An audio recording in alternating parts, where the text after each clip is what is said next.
Je m'appelle Chloé Miller, je suis juste une fille ordinaire. Aujourd'hui, j'ai épousé Sébastien Sterling, l'héritier de la famille la plus riche de la ville. Mais celui que j'ai épousé était la tablette funéraire de ce magnat légendaire. Parce qu'il était déjà mort. Ses parents ne supportaient pas de le voir mourir en fantôme solitaire, alors ils m'ont prise comme épouse. Qui aurait cru qu'une banlieusarde du métro à peine capable de joindre les deux bouts se retrouverait un jour mêlée à un héritier milliardaire? Ça a l'air complètement fou. Tout a commencé avec l'échec du mariage arrangé de Sébastien. Sterling Enterprise avait organisé ce mariage pour renforcer son partenariat avec Cole Industries. Ils avaient prévu que Sébastien épouse Samantha Cole, l'héritière des Cole. D'après les rumeurs que j'avais entendues, Sébastien détestait Samantha depuis l'enfance. Il la trouvait gâtée et intéressée, avec rien d'autre en tête que l'argent et le statut. Il ne voulait rien avoir à faire avec ce mariage d'affaires, mais sous la pression de sa famille, il n'a jamais osé rompre complètement. Tout le monde pensait que peu importe à quel point Sébastien résistait, en tant qu'héritier des Sterling, il devrait accepter ce mariage. Mais Sébastien détestait qu'on le bouscule. Tôt le matin du mariage,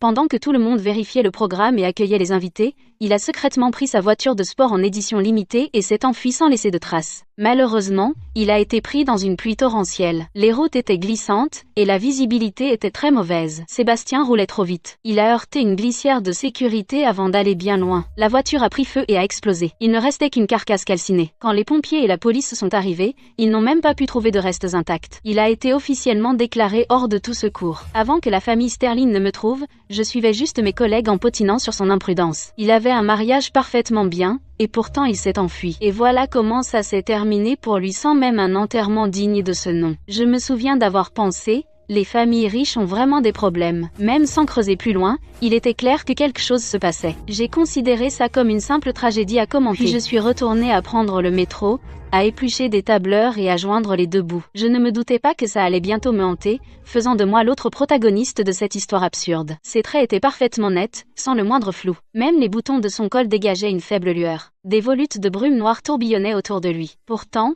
elles ne pouvaient cacher son aura de noblesse innée. Il était à des années-lumière de l'apparition floue que je percevais avant. Je le fixais, complètement envoûté. La crainte et un frémissement d'excitation m'ont envahi. J'ai même oublié de ralentir ma respiration. Il a baissé les yeux pour me regarder. Des émotions complexes tourbillonnaient dans ses yeux. La colère persistait encore, ainsi qu'une pointe de tendresse à peine perceptible. Maître Vance était affalé par terre, toujours profondément ébranlé. Oncle Sterling et les autres n'avaient toujours pas récupéré de ce spectacle. Maman fixait l'endroit où Sébastien était apparu. Ses yeux étaient perdus dans le vide. Une fois que tout le monde se fut calmé, Maître Vance refusait toujours d'abandonner. Il se leva et épousseta sa robe. Il insista sur la force du ressentiment de ce fantôme, mais il avait une formation ancestrale qui pourrait sûrement le dissiper. Il faudrait juste un paiement bien plus élevé. Je vais installer les instruments rituels tout de suite. Maman était déjà profondément inquiète. En entendant cela, elle fut à nouveau tentée. Elle s'empressa de sortir son argent. J'étais sur le point de l'arrêter, quand le froid autour de Sébastien devint insupportable. La température du salon plongea dans le gel. Une couche de givre se forma instantanément sur les vitres. Le talisman que Maître Vance venait de sortir fut emporté par le vent glacé. La boussole qu'il avait apportée se brisa avec un bruit sec. Son aiguille s'immobilisa complètement. Comment osez-vous? La voix de Sébastien était glaciale. Elle résonnait clairement dans le salon. C'était la première fois qu'il parlait devant quelqu'un d'autre que moi. La colère dans sa voix menaçait de déborder. Puis les livres anciens sur les étagères commencèrent à tomber. Les objets rituels sur la table basse furent projetés au sol. De subtils tremblements parcoururent tout le manoir. De toute évidence, il rassemblait son pouvoir de force pour perturber le rituel. Maître Vance était mort de peur. Il n'osa plus mentionner le sort. Il ne ramassa même pas l'argent par terre. Il se précipita vers la porte. En courant, il criait que le lien de ce fantôme avec la jeune fille de Luryin était incroyablement profond. Sa puissance était bien trop élevée. Je ne peux pas le maîtriser. Vous devrez trouver quelqu'un d'autre. Oncle Sterling et les autres devinrent pâles de peur. Ils reculèrent tous vers la porte et ne reparlèrent plus jamais de me remplacer dans le rituel. Les tremblements dans le salon s'apaisèrent progressivement. Le froid commença aussi à se dissiper lentement. Je regardai vers l'endroit où se trouvait Sébastien. Je me sentis à la fois surprise et rassurée. Il avait clairement perdu son sang-froid, mais il n'avait blessé personne. Il m'avait protégé tout ce temps. Après la fuite de Maître Vance, le salon était en désordre, mais la tension avait disparu. J'ai pris une profonde inspiration et j'ai décidé de leur dire la vérité. Maman. Oncle Sterling, vous avez dû vous en rendre compte à présent. L'esprit dans cette maison n'est pas maléfique. C'est Sébastien. Au moment où j'ai dit ça, tout le monde était stupéfait. Ma mère est devenue livide. Chloé, de quoi parles-tu? Sébastien, son fantôme a clairement été invoqué ici, formant un lien spirituel avec moi. Je l'ai interrompu. Puis j'ai regardé vers Oncle Sterling. Quand je brûlais du papier d'offrande et me parlais, j'étais avec lui. Oncle Sterling avait l'air sceptique. Comment est-ce possible? J'ai jeté un coup d'œil vers Sébastien et j'ai dit doucement, Sébastien, aide-moi à le prouver. Le verre à côté de ma mère a soudainement été poussé par une force invisible, et a glissé lentement jusqu'au centre de la table basse. Une aura glaciale a également commencé à se répandre, et s'est installée juste autour de moi. Oncle Sterling a fixé le verre en mouvement. Puis il s'est souvenu que Maître Vance avait été frappé par sa propre puissance. Son expression est devenue grave. Il a réfléchi un instant, se rappelant ce que le premier maître spirituel avait dit à propos d'une jeune fille de leur yin stabilisant son aura. Puis il a considéré l'étrange spectacle devant lui. Enfin, il a cédé. Je vois. Nous vous avons mal jugé. Puis il s'est éclairci la voix, mal à l'aise, vers le vide. Neveu, désolé de déranger. Il a immédiatement promis de ne plus évoquer le remplacement de Chloé et a dit qu'il maintiendrait la famille élargie sous contrôle, pour que Samantha ne puisse plus causer de problème. Ma mère était encore inquiète, mais Sébastien ne voulait pas de mal et me protégeait. Elle n'a donc pu que céder. Elle m'a pris la main et n'a cessé de me rappeler, fais attention, quoi qu'il arrive. Appelle maman s'il arrive quelque chose. Une fois le malentendu dissipé, Sébastien n'avait plus aucune réserve. Il devenait encore plus effronté dans le manoir. Le jour, il dormait dans des coins à l'abri du soleil, prétendant que son énergie spirituelle avait besoin de temps pour récupérer. Mais la nuit, il me collait sans arrêt. Il me donnait des ordres constamment, un fantôme totalement inutile. Va me faire des nouilles. Moins de ciboule, plus d'épices. Utilise du bouillon de poulet. Dès que je m'asseyais pour me reposer, j'entendais sa voix qui m'appelait de quelque part. Je roulais des yeux.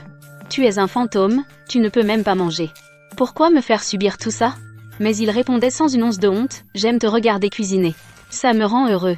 D'ailleurs, si je ne suis pas satisfait, ce manoir descend de 10 degrés. Sous la menace de son aura glaciale, je n'avais d'autre choix que d'être son chef personnel. J'étudiais des recettes tous les jours, préparant des nouilles, de la soupe et des petites gourmandises, en tâtonnant au début, jusqu'à ce que je m'y habitue progressivement. Bien qu'il soit difficile, une fois que j'avais fini de cuisiner, il adoucissait discrètement le froid autour de lui. C'était sa façon subtile d'approuver. Je le traitais d'enfantin et d'inutile, mais je m'habituais à la routine douillette d'être commandé par lui. Les jours paisibles n'ont pas duré longtemps. Mon cousin Ethan Miller est rentré à la maison. C'est un architecte qui avait étudié à l'étranger pendant 3 ans. Quand il a appris que je m'étais mariée, il s'est senti très mal pour moi. Il me rendait visite au manoir presque tous les jours. Il apportait toujours mes desserts préférés et m'emmenait promener dans le parc. Chloé, si tu ne veux pas rester chez les Sterling, je trouverai un moyen de te sortir de là. Je peux te soutenir. Ethan s'est assis sur le canapé, parlant avec sincérité. Au moment où j'allais le remercier, un froid soudain a envahi l'air. Ethan a instinctivement resserré son manteau et a demandé « Pourquoi fait-il soudainement si froid? La clim est cassée ?»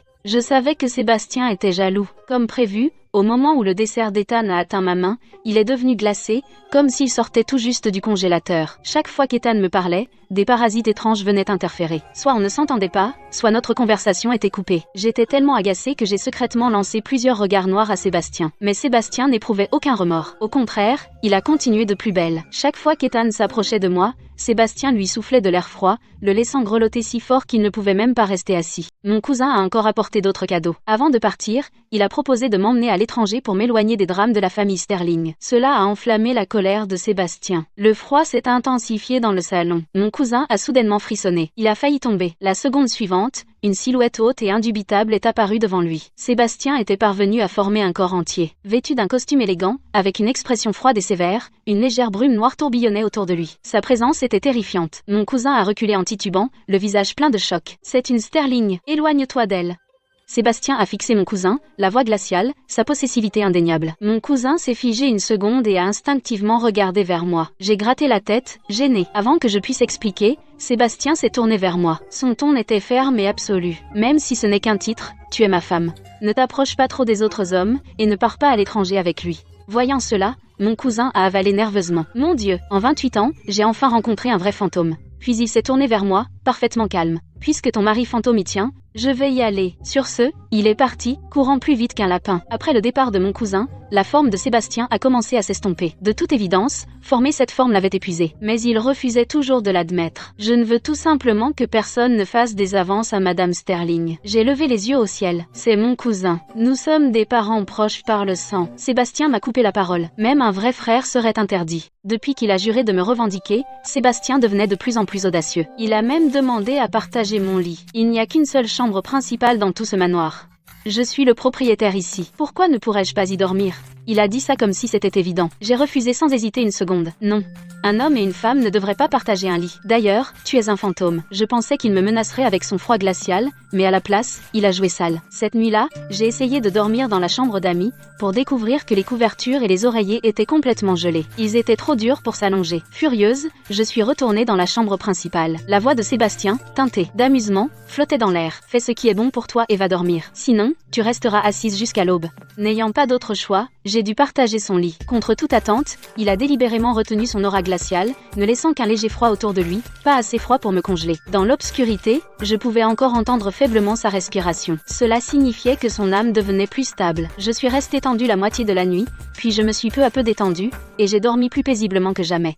Quelques jours plus tard, les aînés des Sterling m'ont convoqué au domaine familial. Ils avaient l'air graves, mais il y avait une lueur d'espoir. J'étais sur le qui-vive, pensant que quelque chose avait encore mal tourné. Mais je ne m'attendais pas à ce que les aînés confessent un secret choquant. Chloé, le corps de Sébastien n'est jamais mort. Il est resté en soins intensifs dans un hôpital privé, dans un coma profond. J'étais trop stupéfaite pour parler. Les aînés ont continué à expliquer. Ils craignaient que Cole Industries et leurs rivaux ne frappent. Alors ils ont annoncé qu'il était mort. Maître Vance a dit dès le début que vous pouviez stabiliser la fortune des Sterling, et stabiliser Sébastien aussi. C'est pourquoi il ne peut pas se passer de vous.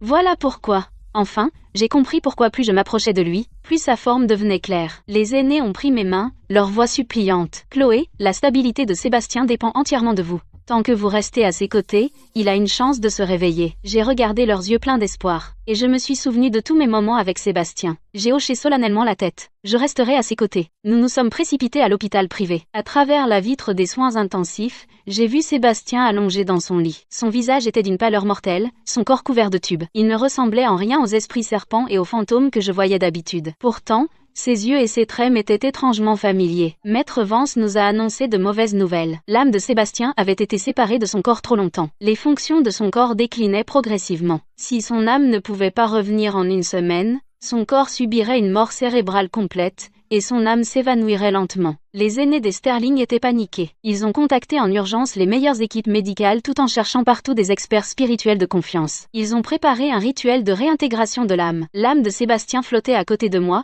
sa voix teintée d'une rare vulnérabilité. « Chloé, si je disparais vraiment, tu me manquerais ?» Je me suis tournée vers lui. J'ai dit fermement, « Je ne te laisserai pas disparaître. Je resterai avec toi pendant ta réintégration de l'âme. » Samantha a appris que le corps de Sébastien était encore en vie et elle a complètement perdu les pédales. Elle était jalouse que je puisse rester aux côtés de Sébastien et avait peur qu'il la quitte à son réveil. Alors elle a pris un risque désespéré et s'est glissée secrètement dans l'hôpital privé. Ce jour-là, j'ai tenu la main de Sébastien à son chevet, comme on me l'avait ordonné. Soudain, j'ai ressenti une vague de malveillance. Quand j'ai levé les yeux, j'ai vu Samantha en tenue d'infirmière, entrant d'un pas menaçant dans l'unité de soins intensifs avec un air sinistre, et une paire de ciseaux cachés dans sa main. Elle avait vraiment l'intention de tuer Sébastien. « Samantha, qu'est-ce que tu fais ?» Je me suis immédiatement levée pour l'arrêter. Samantha ricana. « Chloé, ne te mets pas en travers de mon chemin. Si Sébastien se réveille, je serai la seule à ses yeux. Ce que je ne peux pas avoir, personne d'autre ne l'aura. » Elle m'a poussée de côté, et s'est précipitée vers le lit d'hôpital. À ce moment-là, l'âme de Sébastien a rassemblé ses dernières forces. Les moniteurs ont soudainement émis une alarme stridente, tandis qu'une force invisible s'enroulait autour du tuyau de perfusion. Peu importe à quel point Samantha tirait, ça ne bougeait pas. Il a délibérément fait tomber un flacon de médicaments à proximité, pour attirer l'attention des infirmières. J'ai saisi l'occasion pour me précipiter et attraper la jambe de Samantha, l'empêchant de s'approcher du lit. Les infirmières et les agents de sécurité sont rapidement arrivés et ont maîtrisé Samantha. Avant qu'il ne l'emmène, elle a crié « Je ne te laisserai pas t'en tirer comme ça ». Une fois la crise terminée, l'âme de Sébastien s'est appuyée faiblement contre moi. Sa forme avait considérablement pâli, pourtant il a souri et a dit « Je t'avais dit que je te protégerais ». J'ai serré plus fort sa main glacée. Mes yeux se sont remplis de larmes. On s'en sortira tous les deux. Les spécialistes et l'équipe médicale sont rapidement arrivés et se sont installés aux soins intensifs. Maître Vance a mené le rituel. M.L. Miller a serré la main de Monsieur Sterling et a concentré son esprit. Utilisez votre lien spirituel pour le ramener. J'ai serré la main de Sébastien très fort, les yeux fermés. Les souvenirs de notre temps ensemble ont défilé dans mon esprit. Le frisson sinistre de notre nuit de noces, le chaos de nos disputes, ses gestes secrets de protection, sa jalousie enfantine, l'incantation de Maître Vance résonnait à mes oreilles. Une lueur chaude s'est répandue autour de nous. Sébastien est lentement devenu transparent et s'est uni peu à peu à son corps sur le lit.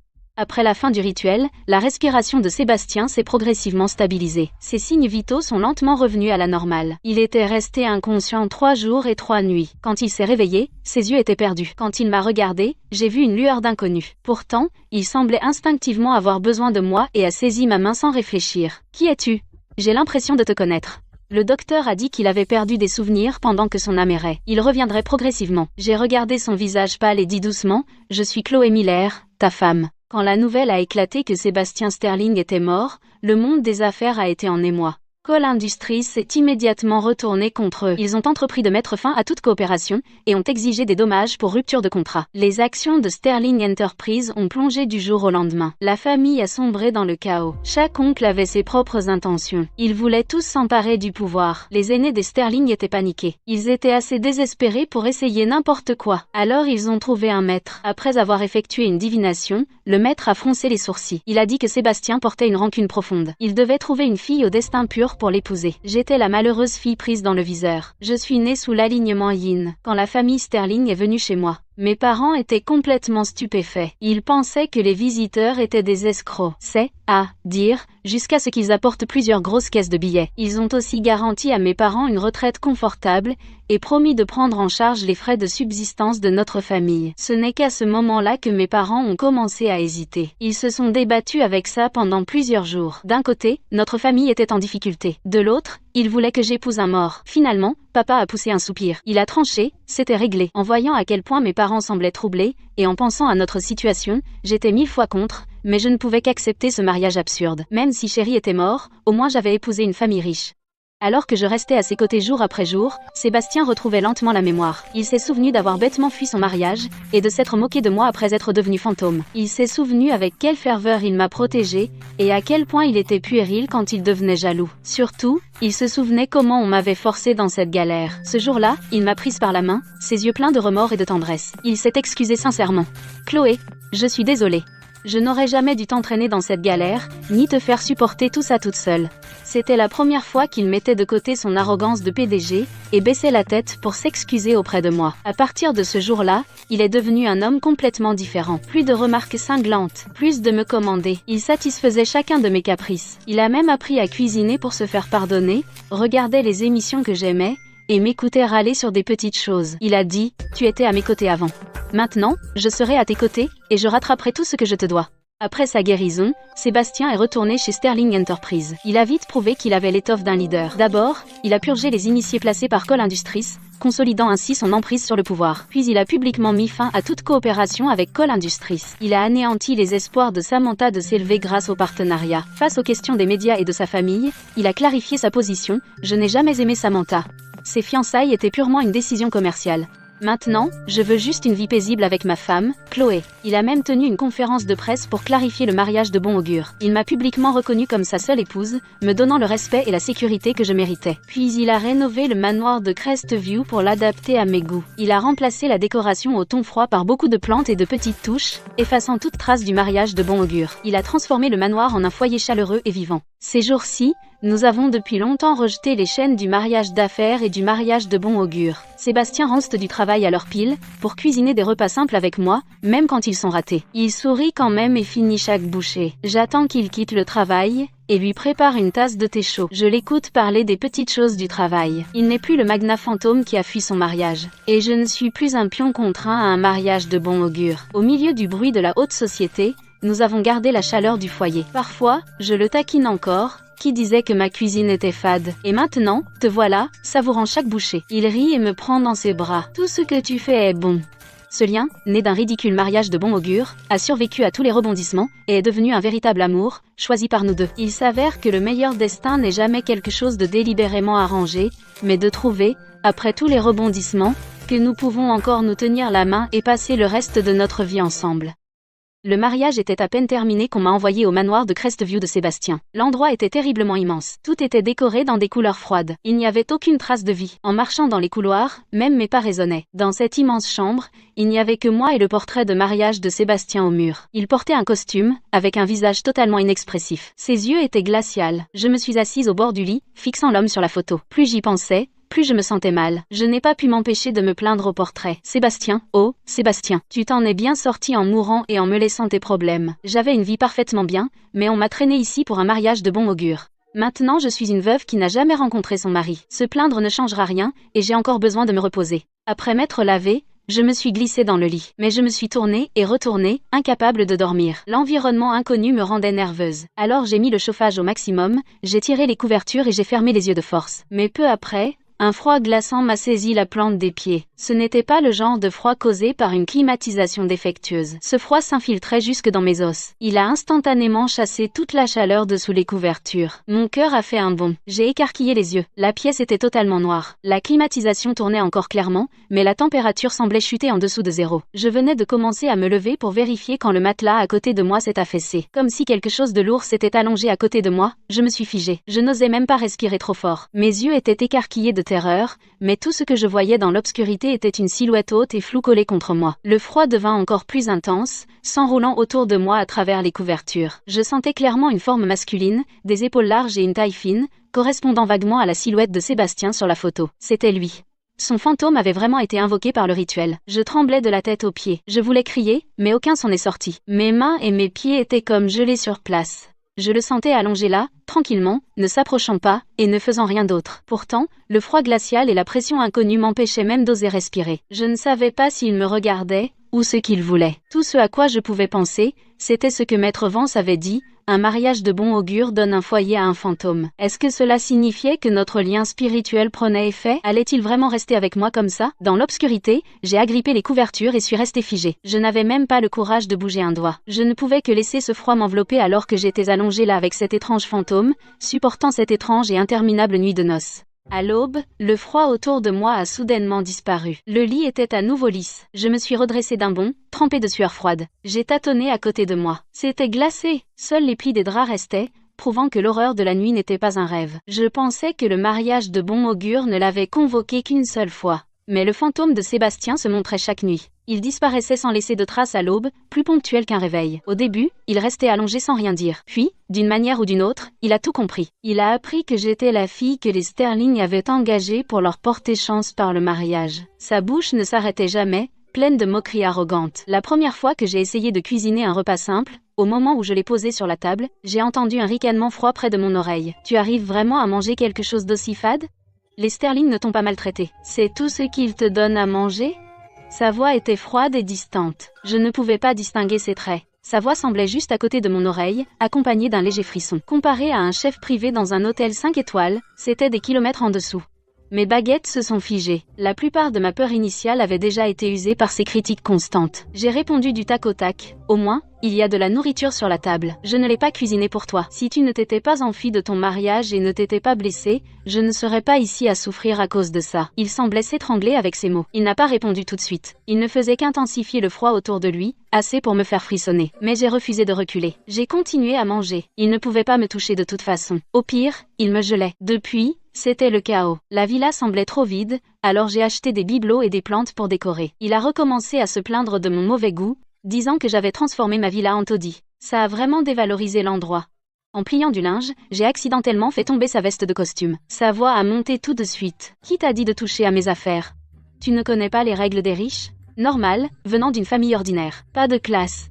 Ces critiques m'énervaient. Je n'avais plus peur de lui, et je pouvais toujours répondre. Maintenant, j'habite dans cette villa. Je peux en faire ce que je veux. D'ailleurs, tu es déjà un fantôme. Pourquoi te soucier de l'apparence? Et très vite, nous sommes devenus un duo d'amis ennemis à se chamailler. Nous nous chamaillions tous les soirs. Plus nous vivions ensemble, plus je remarquais de schémas. Son fantôme semblait incapable de quitter la villa. Salon, cuisine ou chambre. Il ne pouvait se déplacer qu'à l'intérieur de la villa. Il ne pouvait pas franchir la porte d'entrée. Et plus il s'approchait de moi, plus sa forme devenait nette. Je m'asseyais sur le canapé à regarder la télé, et il venait se plaindre du scénario. Je distinguais vaguement sa silhouette en costume, et même ressentir le froid dans ses yeux. Mais chaque fois que j'entrais dans la chambre, il restait dans le salon, ne laissant qu'une ombre floue et un léger froid. Ce doit être le lien spirituel dont Maître Vance a parlé. Je regardais la silhouette vaciller à côté de moi. Pour le reste de ma vie, je suis coincée avec ce fantôme de PDG à la langue acérée. Cette vie chaotique ensemble, qui sait combien de temps ça va durer? Je vivais avec le fantôme de Sébastien depuis des semaines. Quand on ne se chamaillait pas,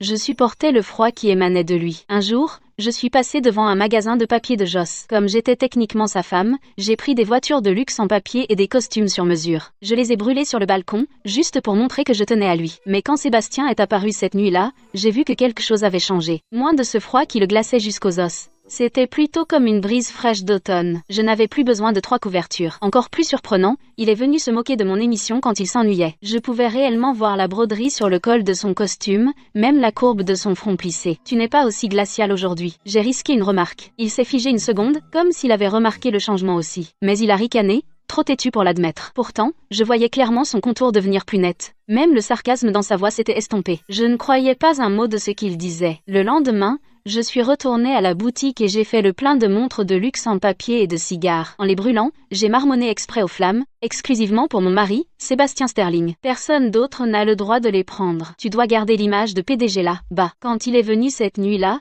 le froid autour de lui était presque à température ambiante. Je pouvais même distinguer l'éclat sur les boutons de sa chemise. C'est là que j'ai compris. Lui brûler des biens de luxe en papier apaisait ses attachements persistants, l'aidait à se manifester plus clairement et l'empêchait de geler. Après ça, je faisais des offrandes régulières sur le balcon. Des yachts privés aux chaussures de créateurs, les offrandes devenaient de plus en plus extravagantes. Quand je m'emballais, je taquinais le feu. Tu veux que je te brûle un assistant personnel? Quelqu'un pour gérer tes affaires dans l'au-delà, pour que tu arrêtes de me critiquer tous les jours. Il a dit froidement à côté de moi. Quelle vulgarité! Pourquoi aurais-je besoin de choses aussi inutiles?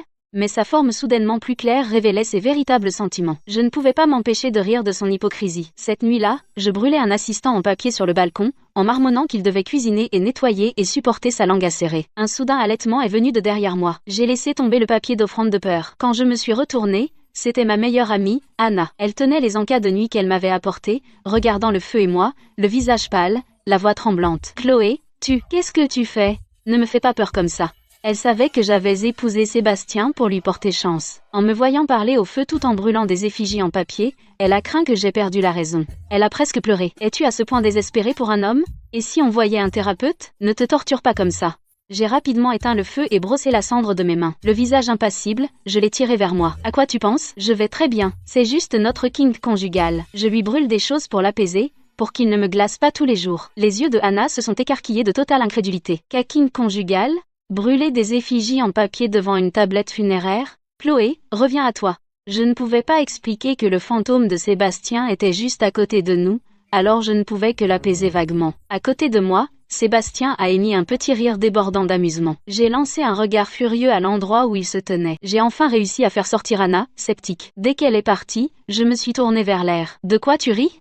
Tout est de ta faute. Tu as fait croire à ma meilleure amie que j'avais perdu la tête. » Sébastien n'a pas répondu. Un léger froid a simplement effleuré mon épaule. C'était étrangement plus facile à supporter que ses sarcasmes habituels. Le lendemain, mon entreprise m'a pressé de terminer un rapport. Avant d'épouser la famille Sterling, je n'étais qu'une simple planificatrice subalterne. Il se trouve que je gérais un projet pour l'une des filiales de Sterling Enterprise. Les détails étaient incroyablement fastidieux. Je travaillais tard dans le salon sur mon ordi, et chaque mot me donnait davantage mal à la tête. J'ai même oublié de dîner. Les membres éloignés de la famille Sterling me détestaient déjà. Ils cherchaient toujours des occasions de me causer des ennuis dans mon dos. S'il y avait ne serait-ce qu'une erreur dans ce rapport, je n'entendrais jamais la fin de leur commérage. J'ai travaillé jusqu'à bien après minuit. Les insectes dehors me rendaient folle. La nuit de début d'automne était encore moite. Je me suis massé les tempes douloureuses, et je me suis endormi sur la table sans m'en rendre compte. Dans une brume confuse, une fraîcheur bienfaisante s'est soudain répandue autour de moi. Ce n'était pas le froid glacial habituel de Sébastien. Ça a juste atténué la chaleur étouffante. Même les insectes qui bourdonnaient près de mes oreilles se sont progressivement estompés. J'ai dormi plus paisiblement que depuis longtemps. Quand la lueur de l'écran m'a réveillée, l'aube était presque là. Mes bras et mes jambes étaient engourdis à force de les avoir gardés sous moi. Je me suis redressée de la table, et j'ai aperçu plusieurs moustiques immobiles, éparpillés près du coin du bureau. J'ai touché ma peau, vérifiant sa température, et une pensée m'a soudain frappée. J'ai instinctivement regardé vers le canapé. Il n'y avait personne, mais une trace d'air glacé persistait. J'ai regardé le canapé vide, et mon cœur s'est adouci. Ce crétin à la langue acérée avait clairement de bonnes intentions, mais il devait les cacher si profondément, qu'il ne montrait même pas son visage. Je n'ai pas eu 2 jours de paix avant qu'oncle Sterling m'appelle pour m'embêter. Son ton était mordant et cruel. « Chloé, si tu vas devenir Madame Sterling, tu dois connaître ta place.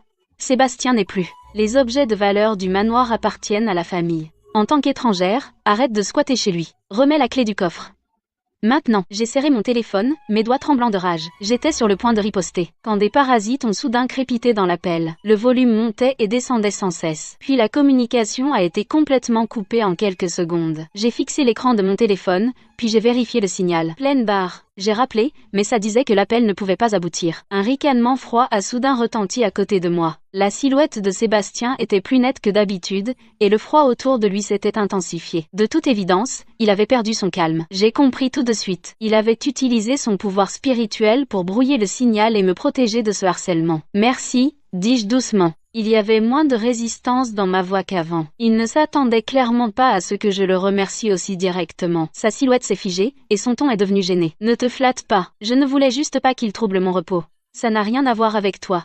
Dès qu'il a fini, sa silhouette s'est un peu estompée. Brouiller le signal avait dû épuiser beaucoup de son pouvoir. Je l'ai regardé disparaître lentement, incapable de m'empêcher de sourire. Ce fantôme de PDG au parler dur. J'avais remarqué chacun de ses actes de protection secret. Je le craignais et lui en voulais autrefois. Mais maintenant, je tombais doucement amoureuse de lui. Mes sentiments pour lui avaient lentement commencé à s'adoucir. Peut-être que cet absurde mariage de bon augure recélait finalement une tendresse inattendue. Mes jours paisibles ont duré à peine 2 jours avant qu'un visiteur indésirable ne les brise. Ce jour-là, je venais de nettoyer les cendres de papier de Joss sur le balcon, quand la sonnette a retenti, stridente et insistante. Quand j'ai ouvert la porte, Samantha se tenait là, dans une robe de couture éclatante, son maquillage parfait, son visage bouillant de colère. 2 hommes en costume noir se tenaient derrière elle. Elle remplissait l'entrée d'un air de supériorité. « T'es Chloé Miller ».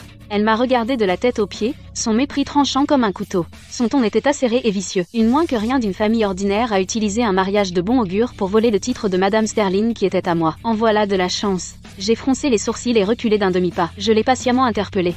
Mademoiselle Cole, Sébastien est déjà parti. Je ne l'ai épousé qu'à la demande des Sterling pour porter chance à la famille. Je n'ai jamais voulu vous prendre quoi que ce soit. Samantha a éclaté d'un rire moqueur. Sa voix s'est soudainement élevée alors qu'elle s'approchait de moi. Quelle jolie histoire! Une maudite jeune fille de l'Orient, qui brûle des trucs au hasard sur le balcon tous les jours, juste pour jouer à la sorcière et gagner les Sterling? J'ai entendu parler de ton comportement étrange, tu es pratiquement une folle. Elle a marqué une pause, la jalousie débordant presque de ses yeux. Puis son ton est devenu encore plus dur. Ne crois pas que prendre possession de ce manoir fait de toi Madame Sterling. Même si Sébastien n'était pas mort, il ne t'aurait jamais jeté un regard, une moins que rien comme toi. Il aurait choisi une partenaire convenable comme moi, et n'aurait pas laissé une usurpatrice voler ma place. Ces mots ont dépassé les bornes. Toute ma retenue a disparu. J'ai croisé son regard. Mademoiselle Cole, si Sébastien avait voulu de vous, il n'aurait pas fui votre mariage, je me fiche de qui il a choisi avant. Je vis simplement ma vie et je reste dans mon coin. Je ne vous ai rien fait. Vous n'avez aucune raison de venir ici faire un scandale. Je vis dans ce manoir maintenant. Alors montrez-moi un peu de respect. À peine avais-je fini de parler, que le froid autour de moi s'est soudainement intensifié. Ce n'était pas un froid glacial, mais cela oppressait terriblement. C'était Sébastien. Il devait observer depuis les environs. Les paroles de Samantha l'avaient clairement mise en colère. Samantha frissonna soudainement. Elle serra instinctivement son manteau. Mais elle crut que le temps avait fraîchi. Cela ne fit qu'accroître sa colère et son humiliation. Comment osez-vous me parler ainsi ? Son visage blêmit de rage. Elle leva la main pour me gifler. Je m'écartai agilement. Elle trébucha. Elle faillit tomber, se rendant encore plus pitoyable. Elle me montra du doigt et me menaça. Bon, vous avez du cran. Je vais voir combien de temps vous tiendrez dans la famille Sterling. Elle me lança un regard mauvais, puis sortit en trombe avec ses gardes du corps. Les lumières de l'entrée tremblèrent sous le claquement. Je poussai un soupir de soulagement, puis je me tournai vers l'air.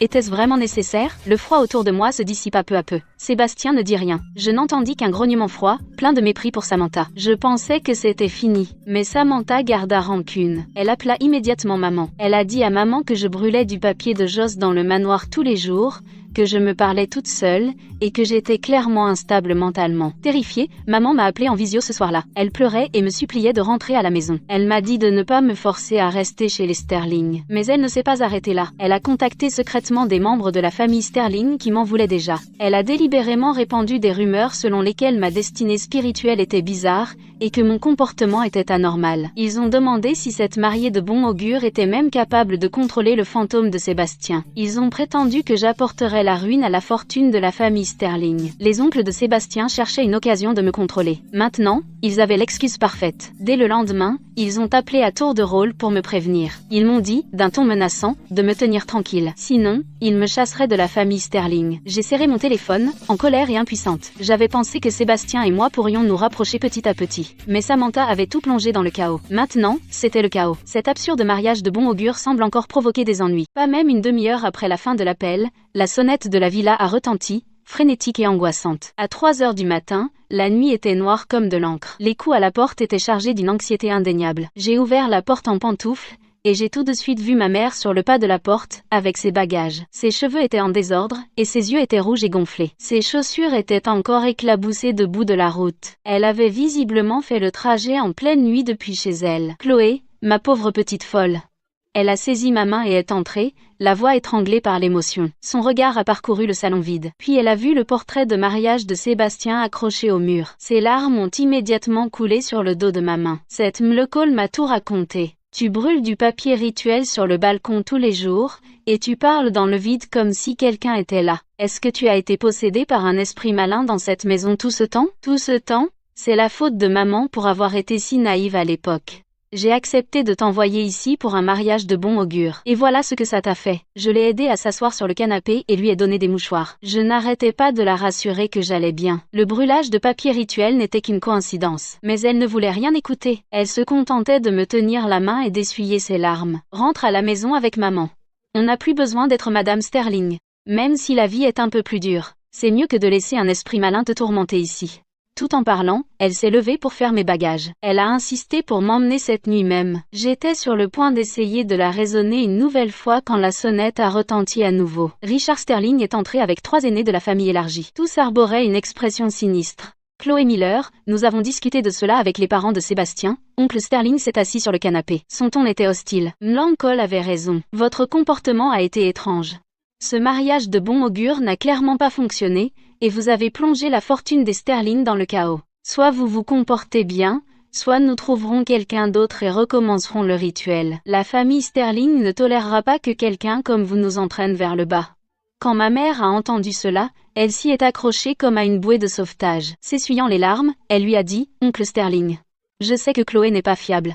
Les fantômes dans cette maison la tourmentent terriblement. Je vais engager un maître pour les chasser immédiatement. Ensuite, nous trouverons une autre fille pour porter chance à Sébastien. S'il vous plaît, ne rendez pas la vie difficile à ma fille. » J'étais affolée et furieuse. J'ai attrapé le bras de ma mère et j'ai essayé d'expliquer. « Maman, il n'y a pas d'esprit malin. » Sébastien, les mots sont montés à mes lèvres, mais je les ai ravalés. Si je leur disais, ils penseraient juste que je suis folle. Mais ma mère avait pris sa décision. Elle a appelé quelqu'un sur le champ. Elle a payé une fortune pour un maître spirituel qui prétendait pouvoir chasser les esprits vengeurs et rompre les liens spirituels maléfiques, la voix pleine de supplications. En moins d'1 heure, Maître Vance se précipita, vêtu d'une robe flottante et tenant une boussole et une épée en bois de pêcher. Dès qu'il entra, il arpenta théâtralement la demeure. L'aiguille de la boussole tournait frénétiquement. Son front se plissa aussitôt, il dit gravement « C'est mauvais. Un esprit vengeur d'une rancune intense hante cette maison. Il est profondément lié au vivant. S'il reste, il tourmentera non seulement cette jeune femme, mais il détruira aussi la fortune de la famille Sterling. » Ma mère devint livide. Elle lui fourra immédiatement une grosse liasse de billets. « Maître, sauvez ma fille, je vous en prie.